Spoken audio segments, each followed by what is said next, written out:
Bab 6. Controller Verbrugge adalah seorang manusia yang baik. Jika kita melihatnya duduk dalam jas rokinya dari lakan biru, dikerah dan lipatan lengan bajunya dibordir dahan-dahan egg dan oranye, sukarlah untuk tidak mengenalnya sebagai suatu tipe yang banyak kedapatan di antara orang-orang Belanda di Hindia, yang sambil lalu sangat lain dari orang Belanda di negeri Belanda. Lamban, jika tidak ada yang harus dikerjakan, tidak repot-repot mau mengatur segala, yang di Eropa dianggap kerajinan, tapi rajin di mana diperlukan kesibukan, sederhana tapi hangat terhadap orang di sekitarnya, suka bicara, suka menolong, dan suka menerima tamu, beradab, tanpa menjadi kaku, terbuka bagi kesan-kesan yang baik, jujur dan ikhlas, tapi tidak ingin mati syahid untuk itu. Singkatnya, seorang yang seperti kata orang, di mana-mana bisa mendapat tempat. Tapi kita jangan membayangkan bahwa ia akan menjadi orang yang penting. Zamannya akan disebut dengan namanya, hal mana ia pun tidak menghendakinya. Ia duduk di tengah pendopo dekat meja, yang ditutup dengan taplak putih dan syarat dengan makanan. Dengan tidak sabaran, dengan kata-kata seperti istri si jenggot biru, ia bertanya kepada mandor, yakni kepala polisi dan opas kantor asisten residen, apakah belum kelihatan juga orang datang? Lalu ia berdiri, dengan sia-sia mencoba membunyikan taji sepatunya di atas lantai pendopo yang terbuat dari tanah liat yang padat, memasang cerutunya untuk ke-20 kalinya, lalu duduk kembali. Ia tidak banyak bicara, meskipun ia dapat bicara, sebab ia tidak seorang diri. Maksud saya bukan bahwa ia dikelilingi oleh 20 atau 30 orang Jawa, pelayan-pelayan, mantri-mantri dan opas-opas yang menjongkok di tanah, di dalam dan di luar pendopo pun. Ia tidak dikelilingi oleh orang banyak yang terus keluar masuk, maupun oleh sejumlah besar orang-orang yang berbeda pangkatnya, yang memegang kuda-kuda di luar, atau berkeliling naik kuda. Bupati Lebak sendiri, Raden Adipati, duduk di depannya, menunggu selalu menjemukan. 1/4 jam rasanya sejam, sejam rasanya sehari, dan seterusnya. Verbrugge mestinya lebih banyak bicara. Bupati Lebak adalah seorang tua yang beradab, yang bisa bicara tentang macam-macam, dengan mengemukakan pendapat dan pikiran. Cukuplah orang memandang kepadanya untuk merasa yakin bahwa kebanyakan orang Eropa yang bergaul dengannya lebih banyak belajar dari dia belajar dari mereka. Matanya yang hitam menyala oleh sinarnya, berlawanan dengan kelesuan pada air mukanya dan keputihan rambutnya. Apa yang dikatakannya biasanya sudah lama dipikirkan, hal mana memang umum pada orang timur yang beradab, dan kita merasa kalau kita sedang bicara dengannya, kata-katanya itu seolah-olah kata-kata dalam surat. yang aslinya disimpannya baik-baik dalam arsip dan jika perlu bisa dicari kembali. Ini mungkin tidak enak bagi orang yang tidak biasa bergaul dengan pembesar-pembesar Jawa, tapi mudah sekali untuk dalam percakapan menghindari segala soal yang mungkin menyinggung perasaan, karena mereka dari pihaknya tidak pernah dengan tiba-tiba memberikan arah yang lain kepada jalannya percakapan. Sebab hal ini menurut pengertian ketimuran bertentangan dengan adat yang baik. Jadi, barang siapa mempunyai alasan untuk menghindari pembicaraan sesuatu soal, cukuplah dia berbicara tentang hal-hal yang tidak berarti, dan pastilah pembesar Jawa itu tidak akan mengalihkan pembicaraan ke suatu lapangan yang tidak diinginkan oleh kita. Tapi mengenai cara pergaulan dengan kepala-kepala itu, bermacam-macam pendapat orang. Saya berpendapat bahwa kejujuran yang sederhana tanpa berhati-hati seperti diplomat lebih baik. Bagaimanapun juga Verbrugge mulai bicara tentang udara dan tentang hujan. Ya, Tuan Kondelir, sekarang musim hujan. Verbrugge juga tahu hal itu. Sekarang bulan Januari. Tapi apa yang dia katakan tentang hujan, Bupati pun tahu. Lalu mereka diam pula beberapa waktu. Dengan gerak kepala yang hampir tidak kelihatan, Bupati memanggil salah seorang pelayan yang berjongkok di pintu pendopo. Seorang anak laki-laki yang dengan manisnya memakai baju ketat dari beludru biru, pantolan putih, dengan sabuk emas yang menahan sarungnya yang berharga pada pinggangnya, dan di kepalanya melekat dengan amannya kain kepala. Matanya yang hitam memandang dengan nakalnya dari bawah kain kepala itu. Anak itu mengisut-isut hingga ke kaki Bupati. Diletakkannya kotak emas yang berisi sirih, kapur, pinang, gambir, dan tembakau. Dibuatnya sembah dengan mengangkat kedua tangannya yang dirapatkan telapaknya sampai ke kepala yang ditundukkan dalam-dalam, dan kemudian kotak itu dipersembahkannya kepada tuannya. Jalan akan sukar sesudah banyak turun hujan, ujar Bupati, seolah-olah hendak menjelaskan mengapa mereka harus begitu lama menunggu, sambil melabur daun sirih dengan kapur. Di daerah Pandeglang jalan tidak begitu buruk, jawab Verbrugge, yang jika ia tidak hendak membicarakan sesuatu yang menyinggung perasaan, sebenarnya memberikan jawaban itu agak terlalu cepat. Sebab ia seharusnya menyadari bahwa seorang bupati Lebak tidak suka mendengar orang memuji jalan-jalan di Pandeglang, meskipun memang lebih baik dari jalan-jalan di daerah Lebak. Adipati tidak melakukan kesalahan memberikan jawaban terlalu cepat. Si mas kecil sudah mengisut-isut ke belakang sampai ke pintu pendopo, di mana ia mengambil tempat di antara teman-temannya.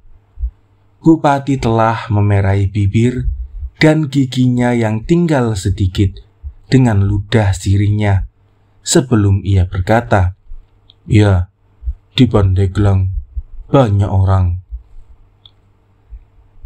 Bagi orang yang mengenal bupati dan kontelir, bagi orang yang tahu keadaan di Lebak, sudah jelas bahwa percakapan itu telah merupakan suatu perkelahian.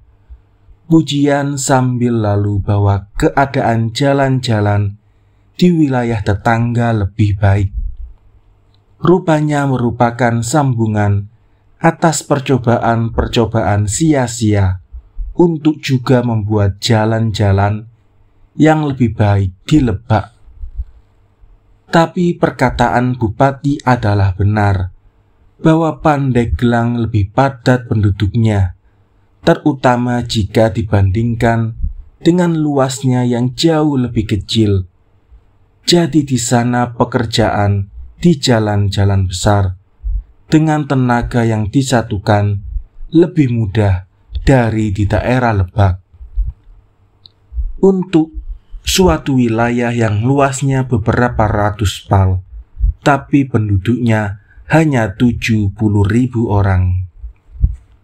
Memang, kata Verbrugge, kita di sini tidak banyak orang, tapi Adipati memandang kepadanya seolah-olah menunggu serangan. Ia tahu bahwa sesudah perkataan tapi itu mungkin menyusul sesuatu yang tidak enak kedengarannya baginya, yang sudah 30 tahun jadi Bupati Lebak.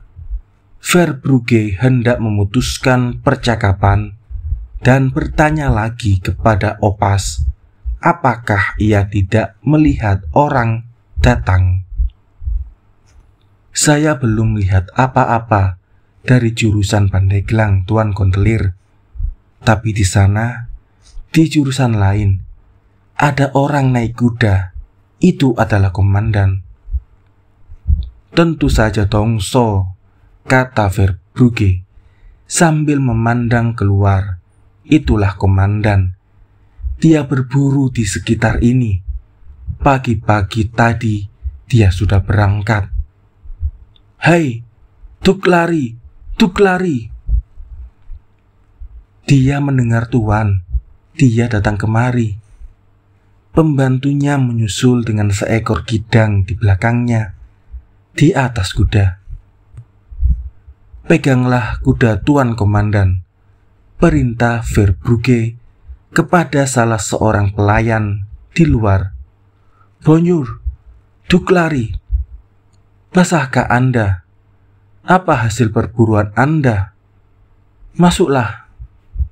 Seorang laki-laki yang kuat berusia 30 tahun dan bersikap militer meskipun tidak memakai seragam masuk ke dalam pendopo. Itulah Letnan Duklari, komandan garnisun kecil di Rangkas Betung. Verbrugge bersahabat dengan dia dan pergaulan mereka bertambah akrab karena Duklari sejak beberapa waktu tinggal di rumah kediaman Verbrugge sambil menunggu selesainya sebuah benteng baru. Mereka bersalaman. Duklari memberi hormat kepada bupati dan mengambil tempat duduk sambil bertanya, "Ada minuman apa di sini?" "Anda mau teh, Duklari?" "Ah, jangan. Saya sudah kepanasan. Ada air kelapa. Itu segar." "Jangan air kelapa. Kalau Anda kepanasan, air kelapa tidak baik untuk kesehatan Anda. Anda akan pegal-pegal dan sakit encok karenanya. Lihatlah kuli-kuli yang mengangkut barang-barang berat di gunung. Mereka itu lentun dan tangkas karena minum air hangat atau kopi, daun, tapi teh jahe lebih baik lagi." "Apa? Kopi daun? Teh dari kopi daun? Saya belum pernah melihatnya." "Karena Anda tidak pernah bekerja di Sumatera.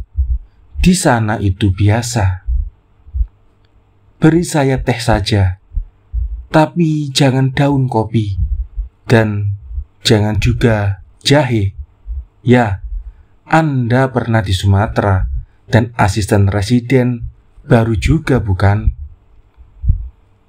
Percakapan ini dilakukan dalam bahasa Belanda yang Bupati tidak mengerti. Mungkin karena Duklari merasa kurang hormat untuk tidak mengikut sertakan Bupati dalam percakapan. Mungkin karena ada maksudnya yang lain. Tiba-tiba ia sambil membalik kepada Bupati meneruskan dalam bahasa Melayu. Tahukah Tuan Adipati bahwa Tuan Kontelir mengenal asisten residen baru itu? Tidak, saya tidak berkata begitu. Saya tidak kenal dia, seru Verbrugge, juga dalam bahasa Melayu. Saya belum pernah melihatnya. Dia bekerja di Sumatera beberapa tahun sebelum saya. Saya hanya mengatakan kepada Anda bahwa di sana saya banyak mendengar orang bicara tentang dirinya. Nah, itu sama saja.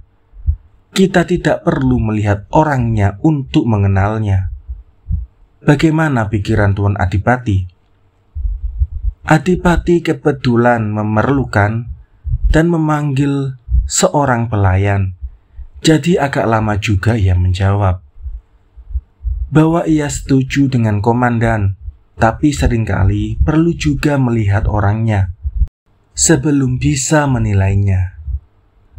Pada umumnya itu mungkin benar. Duklari berkata dalam bahasa Belanda, mungkin karena bahasa itu lebih mudah baginya, dan dia merasa sudah cukup. Ia menyatakan hormatnya kepada Bupati. Mungkin juga karena ia hanya mau dipahami oleh Verbrugge saja. Itu bisa saja pada umumnya benar. Tapi tentang Havelaar, orang tidak perlu kenal pribadi. Dia orang gila. Itu tidak saya katakan, Duklari. Tidak, Anda tidak mengatakan itu. Sayalah yang mengatakannya. Sesudah mendengar cerita Anda tentang dia, saya menyebut orang yang melompat ke dalam air untuk menolong seekor anjing dari mulut hiu orang gila. Memang tidak cerdik, tapi dan coba saja yang mengkritik Jenderal Van Damme itu. Itu tidak pantas. Sajak itu lucu. Ya, tapi seorang muda tidak boleh melucu terhadap seorang jenderal. Anda harus ingat bahwa dia masih muda sekali. Itu 14 tahun yang lalu. Umurnya baru 22 tahun. Dan ayam kalkun yang dicurinya itu dia lakukan untuk mengganggu Pak Jenderal. Betul. Seorang anak muda tidak boleh mengganggu seorang jenderal. Lagi pula jenderal itu sebagai gubernur sipil adalah chefnya.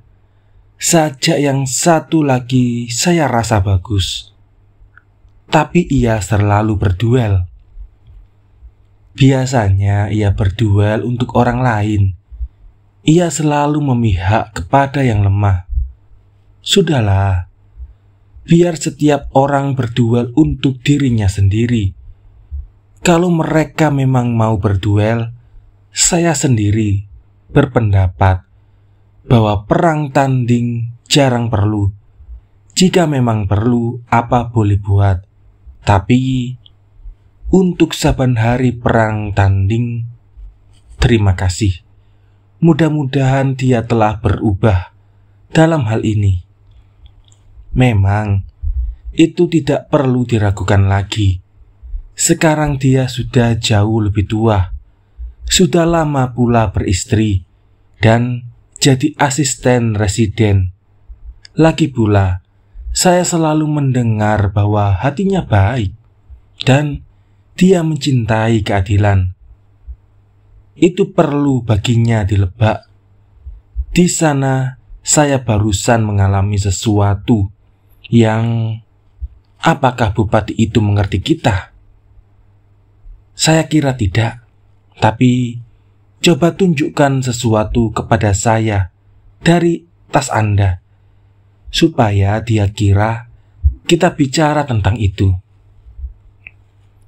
Duglari mengambil tasnya, dikeluarkannya beberapa burung bunai, dan sambil meraba-raba, seolah-olah berbicara tentang perburuan, ia mengatakan kepada Verbrugge bahwa tadi di ladang ia dikejar oleh seorang Jawa yang menanyakan apakah ia tidak bisa berbuat apa-apa untuk meringankan Bendeksban penduduk yang berat.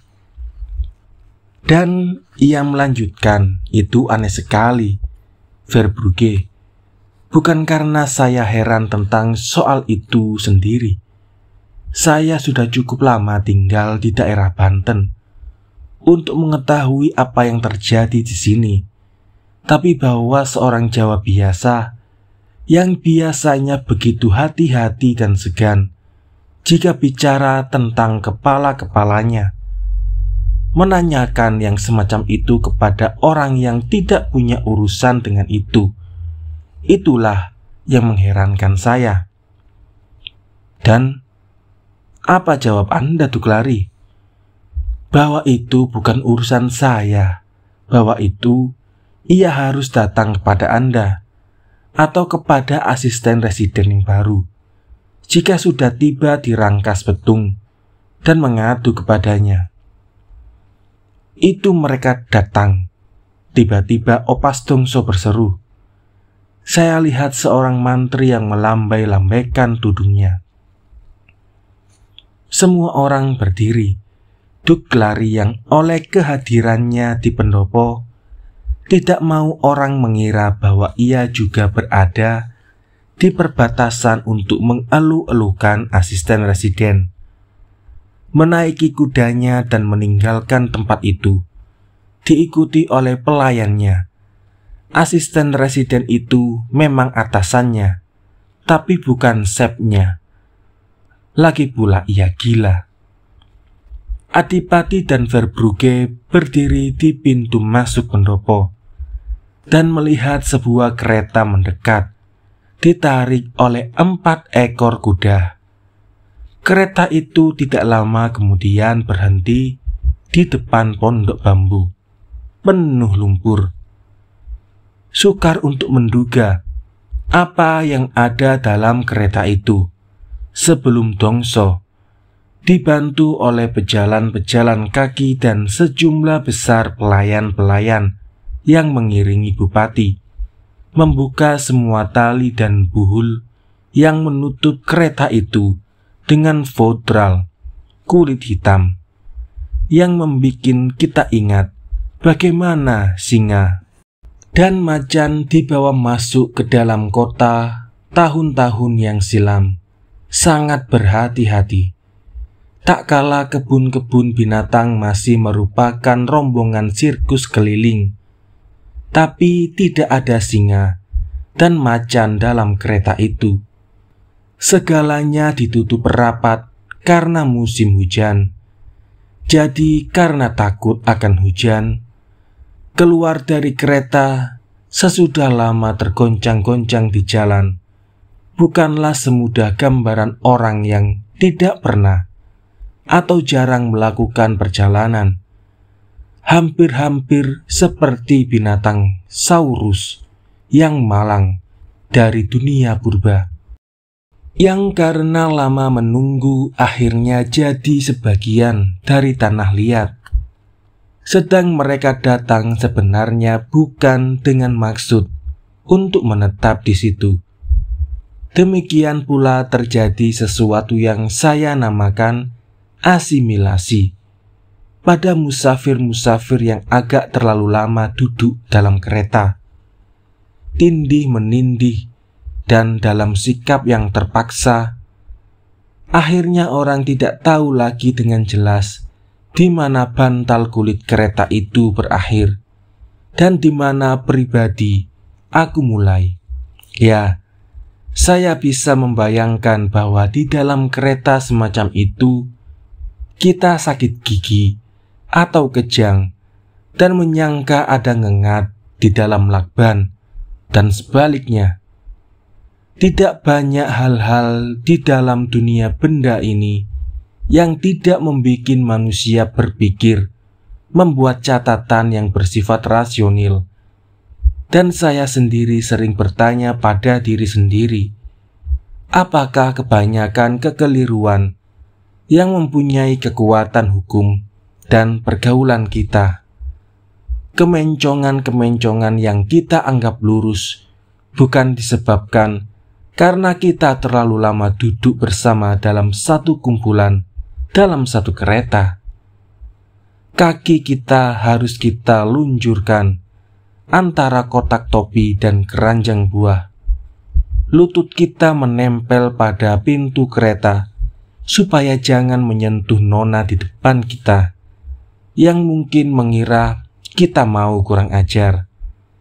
Kaki kita yang sakit, kati mumul, kita takut terinjak oleh komis voyeur di samping kita.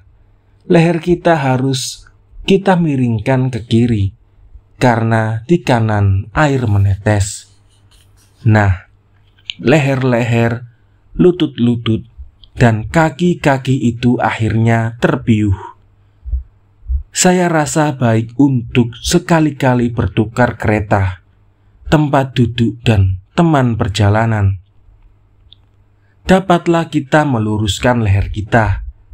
Kita dapat sekali-kali menggerakkan lutut kita, dan barangkali di samping kita ada seorang nona dengan sepatu dansa, atau seorang anak kecil yang kakinya tidak sampai ke lantai.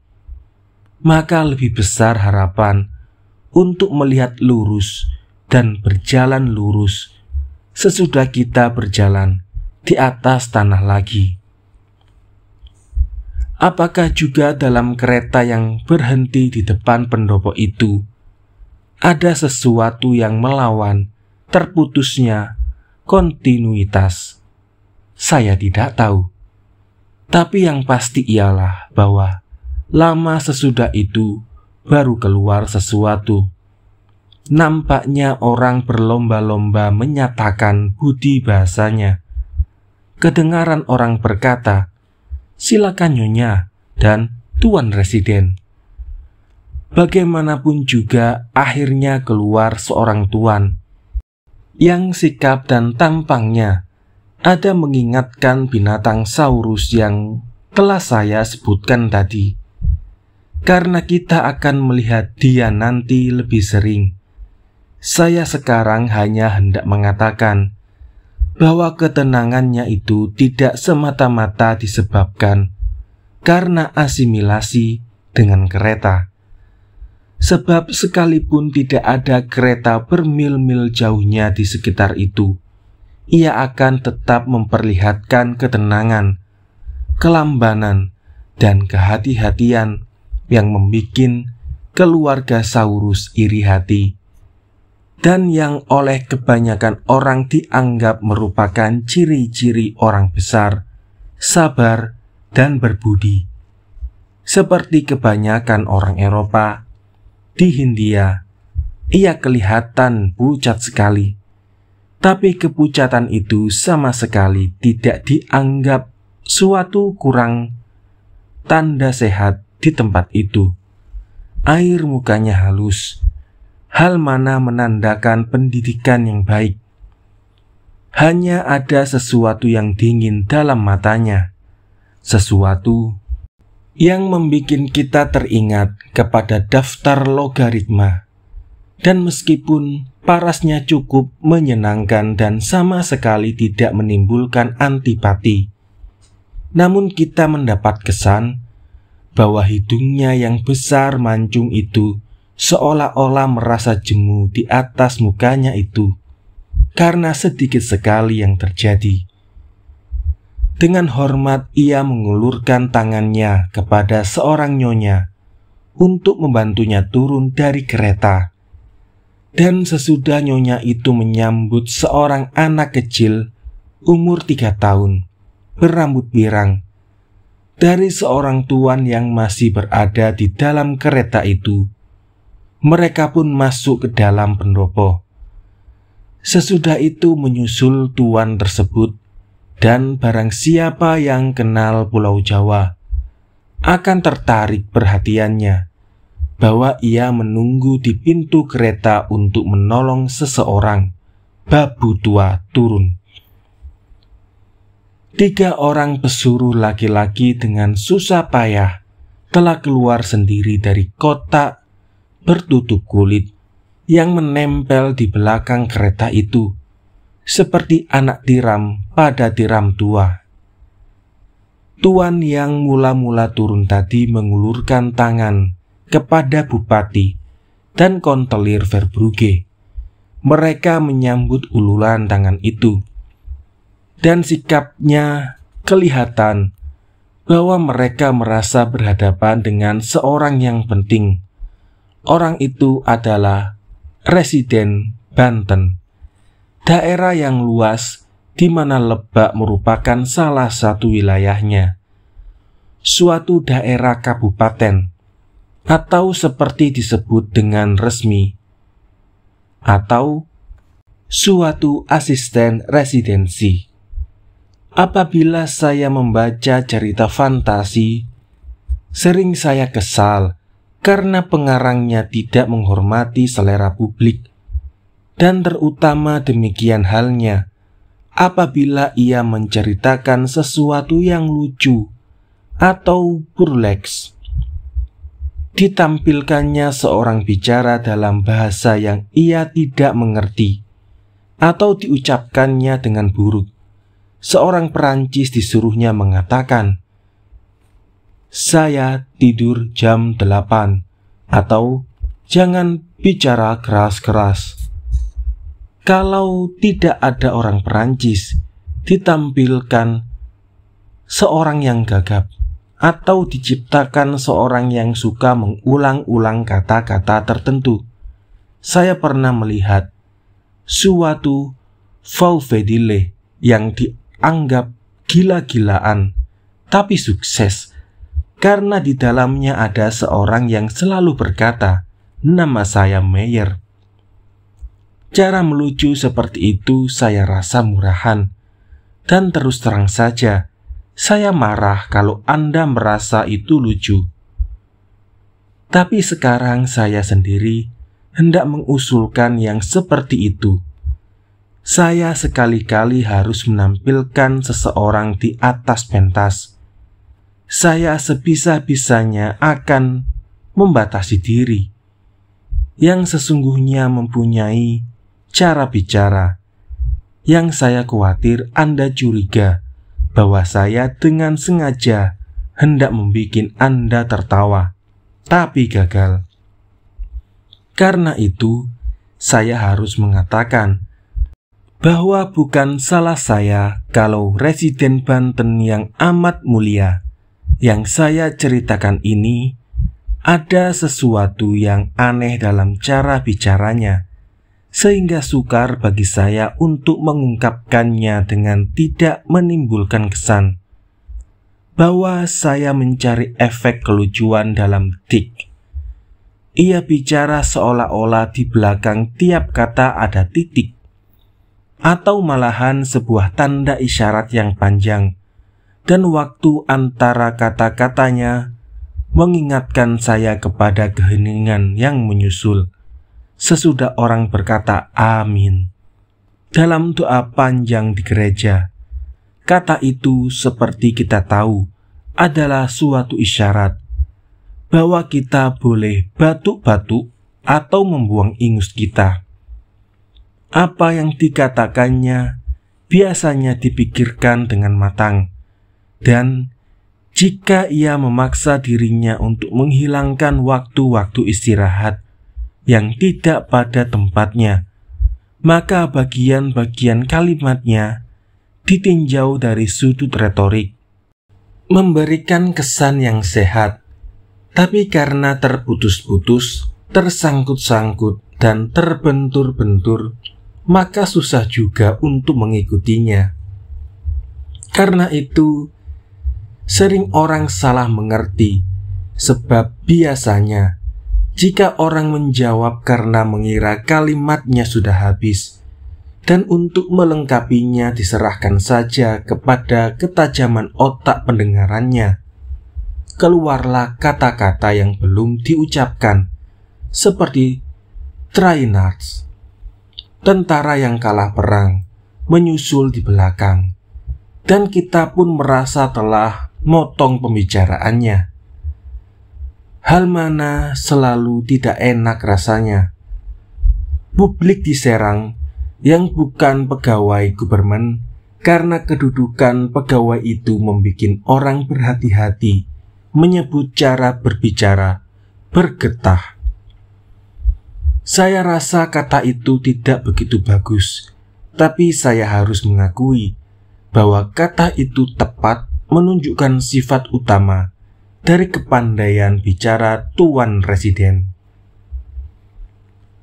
Saya belum cerita apa-apa tentang Max Havelaar dan istrinya, sebab merekalah orang-orang yang keluar dari kereta sesudah Residen, dengan anaknya dan babunya, dan barangkali juga cukuplah saya melukiskan rupa dan watak mereka sementara berjalannya peristiwa-peristiwa, atau saya serahkan saja kepada khayalan Anda. Tapi karena saya sekarang sedang melukiskan, saya hendak mengatakan kepada Anda bahwa Nyonya Havelaar tidaklah cantik, tapi dalam pandangan dan bicaranya ada sesuatu yang manis sekali dari gerak-geriknya yang bebas dan tidak kaku, bahwa tampak ia mengenal dunia dan biasa bergerak di kalangan atas. Ia tidak canggung dan tidak ada sikap yang tidak enak, seperti pada warga-warga yang tahu adat, yang mengganggu dirinya dan orang lain dengan gini, supaya dianggap distingui.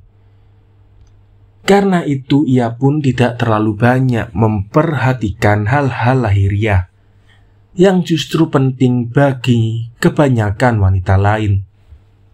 Pun dalam hal pakaian ia sangat sederhana.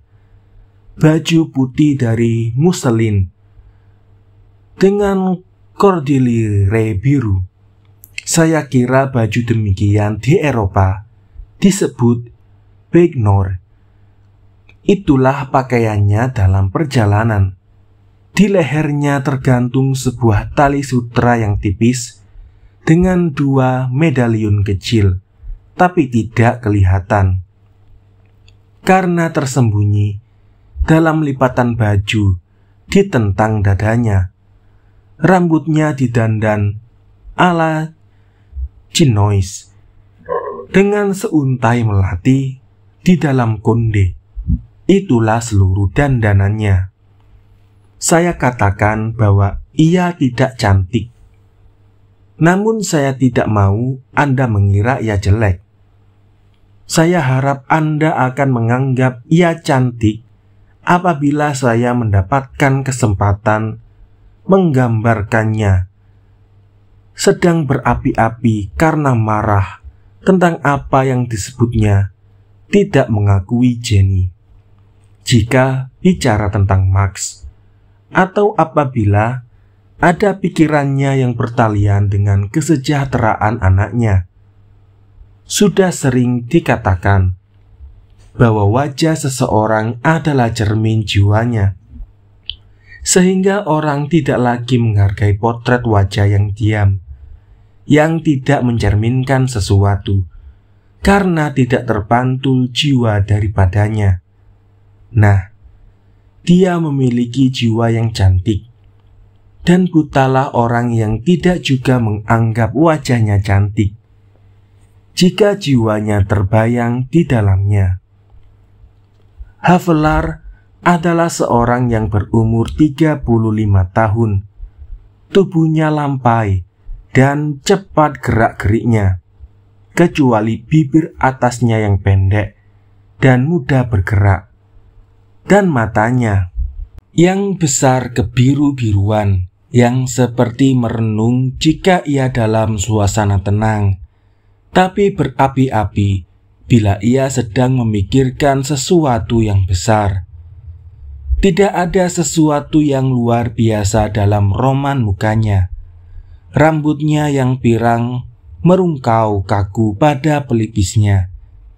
Dan saya tahu jika orang pertama kali melihatnya, orang tidak akan menyangka sedang berhadapan dengan seorang yang jarang bersua, orang yang istimewa pikiran dan hatinya. Dia adalah sebuah bejana penuh pertentangan, tajam seperti taji dan lembut seperti seorang gadis. Ia sendiri yang selalu pertama kali merasakan luka, yang ditikamkan oleh kata-katanya yang tajam, dan ia menderita lebih-lebih dari orang yang dilukainya. Ia cepat mengerti, segera menangkap arti yang paling tinggi, yang paling rumit. Ia suka bermain-main mencari pemecahan soal-soal yang sukar. Untuk itu ia bersedia mengorbankan segala-galanya, jerih payah, pikiran, tenaga. Namun demikian sering ia tidak mengerti hal yang paling mudah, yang anak kecil pun dapat menjelaskannya kepadanya, penuh kecintaan kepada keadilan dan kebenaran. Sering ia melalaikan kewajiban-kewajibannya yang paling dekat untuk memperbaiki suatu ketidakadilan yang letaknya lebih tinggi atau lebih jauh atau lebih dalam, dan yang lebih menggairahkannya karena kemungkinan bahwa ia harus mengeluarkan tenaga lebih besar dalam pertarungan itu. Ia seorang ksatria, tapi seperti juga Don Quixote, seringkali keberaniannya habis terbentur sia-sia pada kincir angin. Ia berkobar-kobar inginkan kemegahan yang tak jenuh-jenuhnya, yang membikin ia memandang remeh segala penghormatan biasa dalam masyarakat. Namun demikian, ia menganggap kebahagiaan yang paling besar ialah hidup tenang di rumah bersama keluarga, tidak diperhatikan oleh siapa-siapa. Ia adalah seorang penyair dalam arti yang paling tinggi dari perkataan itu. Ia impikan sistem-sistem matahari bila melihat bunga api. Ia menceritakan di dalamnya makhluk-makhluk bikinannya sendiri. Ia merasa dirinya raja dalam dunia yang diciptakannya sendiri. Namun segera sesudah itu, ia biasa saja keluar dari impiannya itu dan bicara tentang harga beras, aturan-aturan bahasa, atau keuntungan-keuntungan ekonomis dari suatu pemeliharaan ayam Mesir. Tidak ada ilmu pengetahuan yang asing baginya. Ia rasa-rasakan apa yang tidak diketahuinya, dan ia mempunyai kepandaian untuk mempergunakan yang sedikit yang diketahuinya dengan cara yang melipat gandakan kadar pengetahuannya. Semua orang memang tidak banyak tahu, dan dia pun tidak terkecuali, tapi ia lebih banyak tahu dari beberapa orang lain. Ia cermat dan teratur, ditambah pula sangat sabar. Tapi justru karena kecermatan, ketertiban dan kesabaran sukar baginya, karena jiwanya agak liar. Ia lamban dan hati-hati dalam pertimbangannya, meskipun tidak demikian nampaknya bagi orang yang mendengarkannya dengan cepat mengambil kesimpulan. Kesan-kesannya terlalu hidup untuk dianggap tahan lama. Namun demikian, ia membuktikan bahwa kesan-kesannya itu seringkali tahan lama. Segala yang besar dan luhur menarik hatinya, dan sekaligus ia tidak tahu apa-apa dan naif seperti anak kecil. Ia jujur terutama, di mana kejujuran beralih menjadi keagungan. Hutangnya yang beratus-ratus tidak akan dibayarnya, karena ia menghadiahkan beribu-ribu. Ia betah dan pandai memikat perhatian, di mana ia merasa bahwa ia dimengerti. Tetapi selain itu ia kaku dan pendiam. Ia ramah terhadap kawan-kawannya, dan ia menjadikan kawannya segala orang yang menderita. Ia peka terhadap cinta dan kesetiaan, selalu menepati janji yang sudah diberikan. Lemah dalam hal-hal yang kecil, tapi tetap hati sampai keras kepala, di mana ia menganggap perlu menunjukkan watak. Ia rendah hati dan rela bagi siapa yang mengakui kelebihan budinya, tapi rewel bagi orang yang melawannya.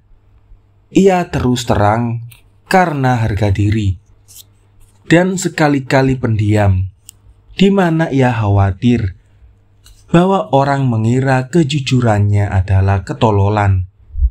Ia pun peka terhadap kenikmatan panca indera maupun kenikmatan batin. Ia malu-malu dan tidak bisa bicara, di mana ia mengira orang tidak mengerti dirinya, tapi lancar bicara di mana ia merasa bahwa kata-katanya jatuh di tanah yang subur. Ia lamban jika tidak disesak oleh rangsangan jiwanya sendiri, tapi rajin, bersemangat jika ada rangsangan demikian. Selanjutnya ia ramah, sopan dalam tingkah lakunya, dan kelakuannya tiada celanya. Itulah kira-kira gambaran Havelaar. Saya katakan kira-kira, sebab jika semua keterangan sukar, maka hal itu lebih-lebih berlaku dalam melukiskan seseorang yang menyimpang sekali dari bentuk dasar sehari-hari. Itulah juga mungkin sebabnya maka pengarang roman biasanya menjadikan pahlawan-pahlawannya setan-setan atau bidadari. Hitam atau putih muda melukisnya, tapi lebih sukai menggambarkan dengan tepat peralihan warna di antaranya. Jika kita terikat kepada kebenaran, jadi tidak boleh memberi warna terlalu gelap atau terlalu cerah.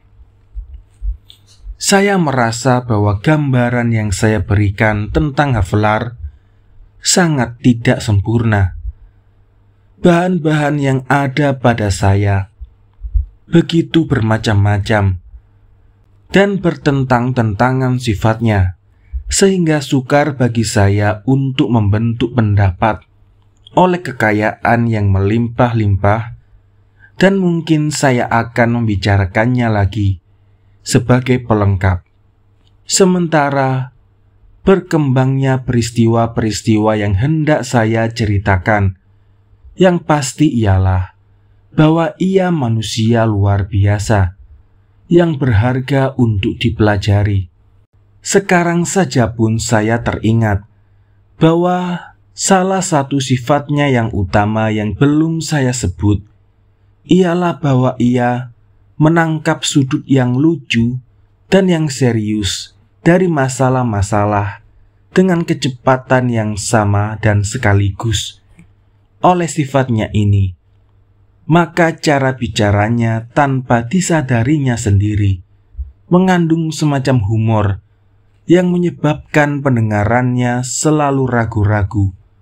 Apakah mereka itu terharu oleh perasaan yang dalam di dalam kata-katanya? Atau apakah mereka harus tertawa oleh kelucuan yang tiba-tiba meningkah kesungguhan itu? Menarik perhatian bahwa air mukanya dan malahan perasaan-perasaannya sedikit sekali memperlihatkan bekas-bekas kehidupan di masa silam. Membangga-banggakan pengalaman adalah kekonyolan yang mentertawakan. Ada orang-orang yang selama 50 atau 60 tahun mengapung dengan arus di mana mereka mengira sedang berenang. Dan tentang waktu yang panjang itu, mereka hanya dapat bercerita bahwa mereka pindah di rumah dari jalan A ke jalan B.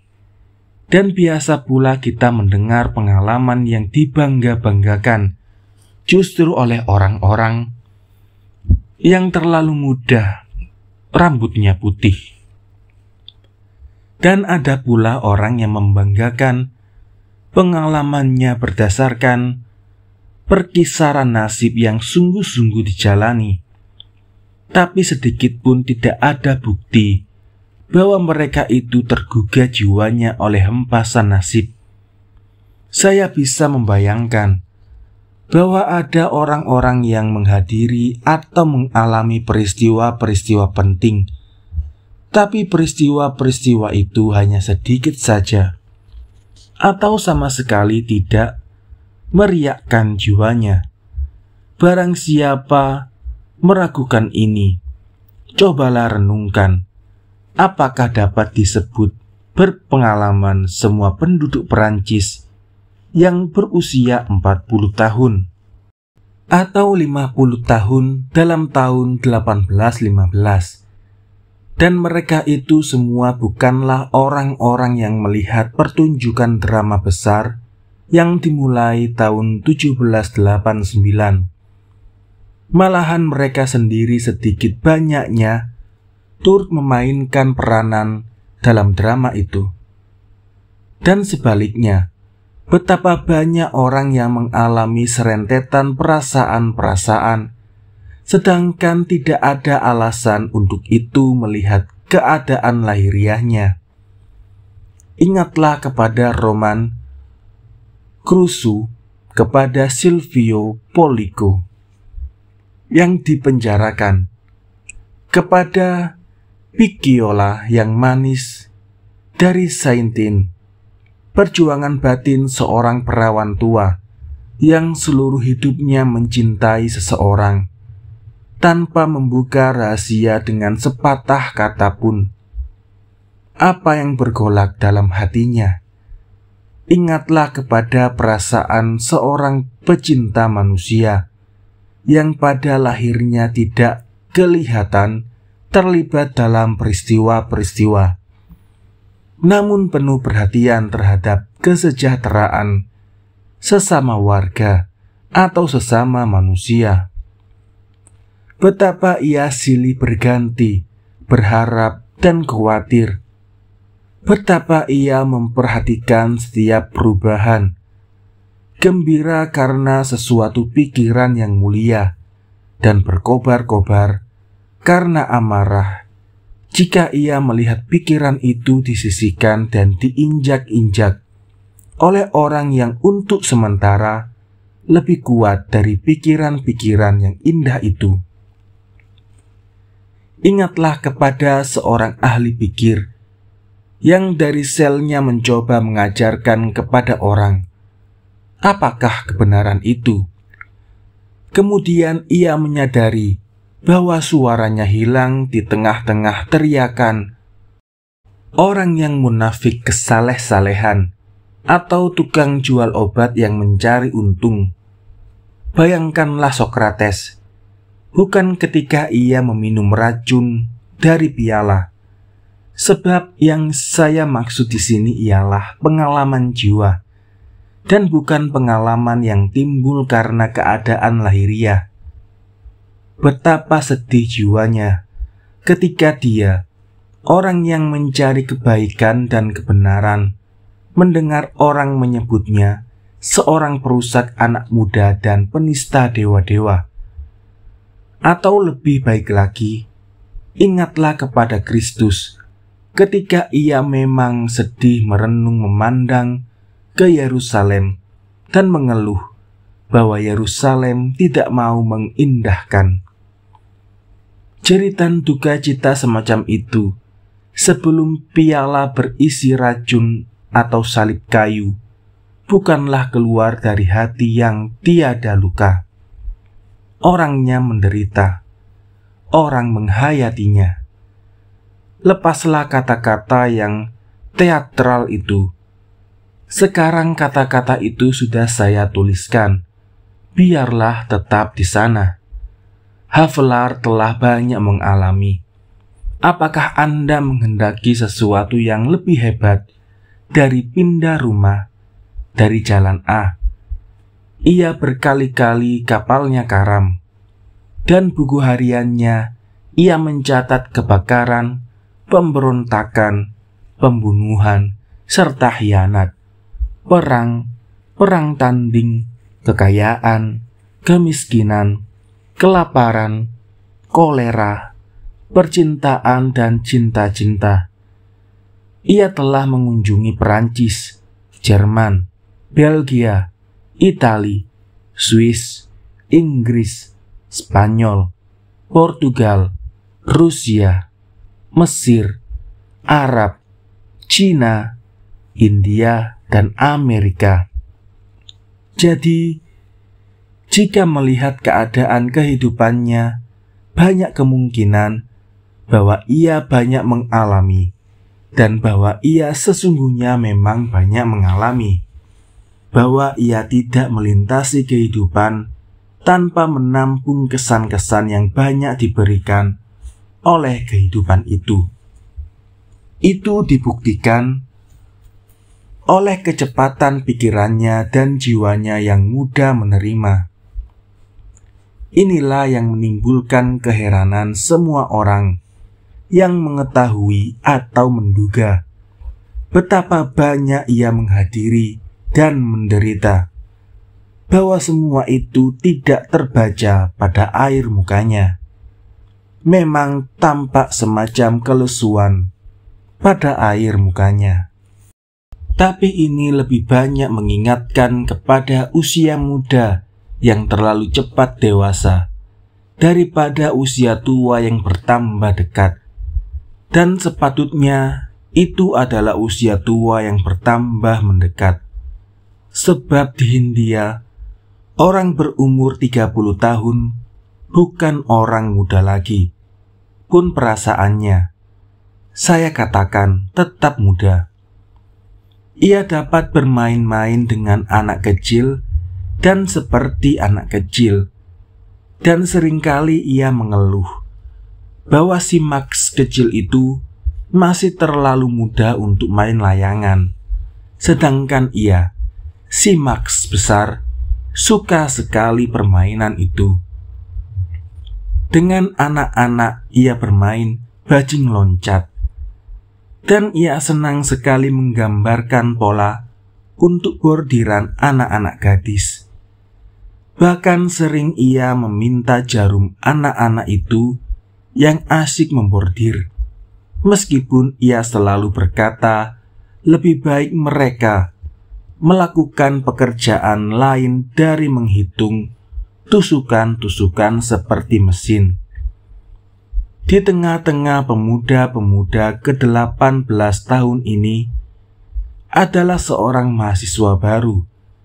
Ia senang turut menyanyikan Patriam Canimus atau Gaudeamus Igitur. Ya, kalau saya tidak salah, baru-baru ini ketika sedang perlop di Amsterdam, ia menghancurkan sebuah papas merek yang tidak disenanginya, sebab di atasnya itu ada gambar seorang negro terbelenggu di kaki seorang Eropa yang menghisap pipa panjang. Dan sudah tentu di bawahnya tertulis, saudagar muda sedang merokok. Babu yang ditolongnya turun dari kereta itu sama seperti semua babu-babu di India jika mereka sudah tua. Jika Anda kenal pelayan-pelayan semacam itu, tidak perlu saya mengatakan bagaimana rupanya. Dan jika Anda tidak mengenalnya, saya pun tidak dapat mengatakannya. Hanya satu yang membedakan dari babu-babu lain di India, yakni bahwa ia tidak banyak kerjaan, sebab Nyonya Havelar mengurus sendiri anaknya. Dan apa yang harus dikerjakan untuk dan dengan si Max kecil dilakukannya sendiri, sehingga mengherankan nyonya-nyonya lain yang tidak membenarkan ia menjadikan dirinya budak dari anak-anak suaminya.